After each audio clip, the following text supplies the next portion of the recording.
This video is brought to you by Imprint. We're now 2 weeks into Ukraine's incursion into Russia's Kursk Oblast, and things are going pretty well from Kyiv's perspective. In just the past few days, Ukraine has established control over Sudzha and cut off Russian troops south of the same river, potentially paving the way for further advances to the west. However, at the same time, the Russian advance in southern Donetsk towards the Ukrainian city of Pokrovsk has accelerated, presenting Kyiv with a difficult dilemma as to whether they continue in Kursk or refocus their efforts on defending in Donbass. So in this video, we're going to take yet another look at what's happening in Kursk, Ukraine's apparent objectives, and what might happen next. Before we start, if you haven't already, please consider subscribing and ringing the bell to stay in the loop and be notified when we release new videos. So let's start by taking a quick look at what's happened since we did our last video. As we see it, there have been basically two big developments. The first is that Ukraine has asserted full control over Sudzha, a town with a pre-war population of about 5,000 that lies just over the Ukraine-Russia border in Kursk. Originally, it looked like Ukraine were trying to move southeast from Sudzha towards the town of Belitsa, perhaps with the eventual aim of joining up with another Ukrainian force in Belgorod. However, perhaps because Ukraine's recent effort in Belgorod was largely unsuccessful, it now looks like Ukraine have instead started pushing northeast along the R200 motorway, with reports over the past few days that a Ukrainian armoured column has reached Martinovka, the next town along the motorway after Sudzha. The second big development is that Ukraine has successfully destroyed the 3 bridges across the Seyem River that supplied Russian positions in Kursk on the south side of the river. The first bridge was destroyed on Friday, the second on Saturday, and the third, which lies in the village of Kyiv, was destroyed sometime on Monday. This now essentially means that there's a roughly 700-kilometre squared bit of territory in Kursk that Russia can no longer really supply. Russia has built pontoon bridges across the river in order to supply its forces, but these are vulnerable to close-range Ukrainian strikes from HIMARS. If Ukraine can spare the troops, their next move will probably be to use Sudzha as a bridgehead or base for a new assault on this territory. Nonetheless, at time of writing, further rapid territorial gains look unlikely. This is both because Russian reinforcements have arrived in Kursk, but also because, since about August the 14th, Ukraine has been deploying fewer new troops to Kursk. So, what is Ukraine's plan here? Well, when the offensive first begun, it was an open question whether or not Kyiv was planning to hold Russian territory permanently, or if it was just another fleeting raid akin to the one we saw in Belgorod last year. Now, however, it seems pretty clear that Ukraine wants to hold this territory, at least semi-permanently. This is both because of the number of Ukrainian troops deployed, which far exceeds what we saw in Belgorod, but also because of a speech that Zelensky gave on Sunday evening.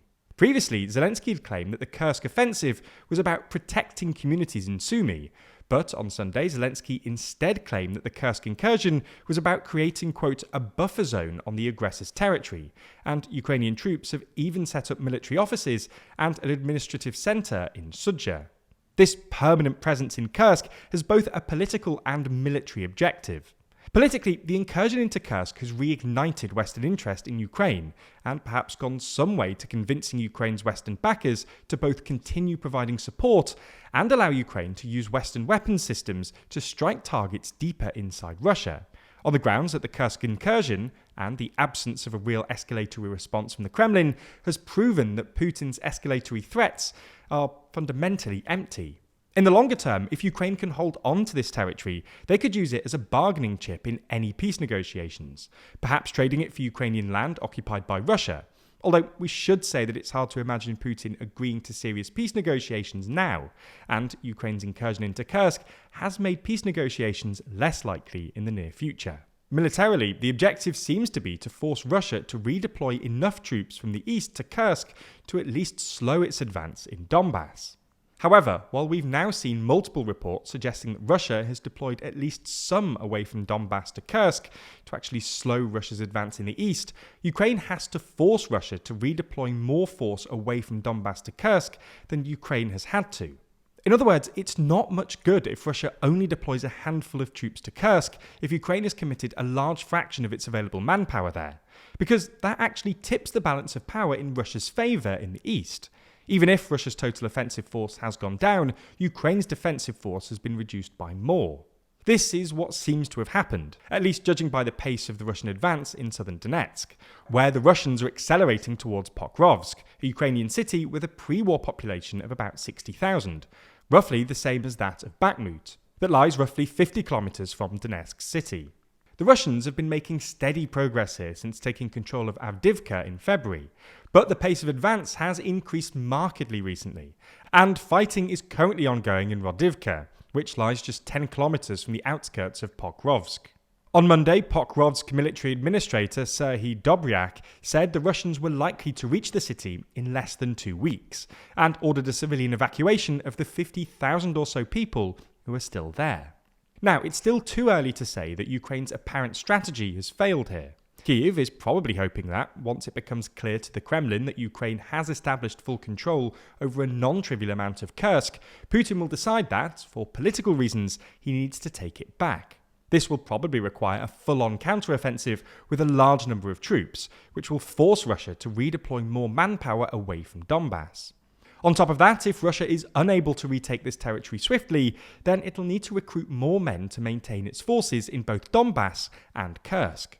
This would be politically difficult for the Kremlin, given it already looks like they're struggling to meet their conscription target, as evidenced by the increasing cost of recruitment contracts, plus the recent announcement that the Kremlin would be doubling new recruits' presidential payment. Ultimately, we'll just have to wait and see, but in Kyiv's best-case scenario, where Ukraine successfully splits Russian troops between Pokrovsk and Kursk, this could mark a new and potentially more optimistic phase in the war for Ukraine. If you want to keep learning, the best way is through Imprint. That's the brand new way to learn built from the ground up. And seriously, unless you've used the app before, you likely haven't experienced something like this. That's because Imprint is beautifully illustrated and animated, creating a highly visual, effective and interactive learning experience built for bite-sized learning. You can take advantage of their expansive library of courses, book summaries, and articles to learn about psychology, philosophy, leadership, the science of happiness, productivity systems, finance, science, technology, health, and wellness, history, and more. Plus, you can learn about these things quickly, with most individual lessons taking a few minutes to complete. That speed doesn't mean it's light on information either. Imprint is built around the science of learning, so it helps to build habits around learning, utilizes high-quality visuals to boost understanding, as well as letting users learn at their own pace. Ultimately, Imprint is a way to feel good about your screen time and learn something new, rather than just mindlessly scrolling on social media. Stop doom scrolling, start learning. So join the millions of users learning with Imprint by clicking the link in the description. The first 200 people to sign up will get 20% off an annual plan. Plus, they'll know you came from us.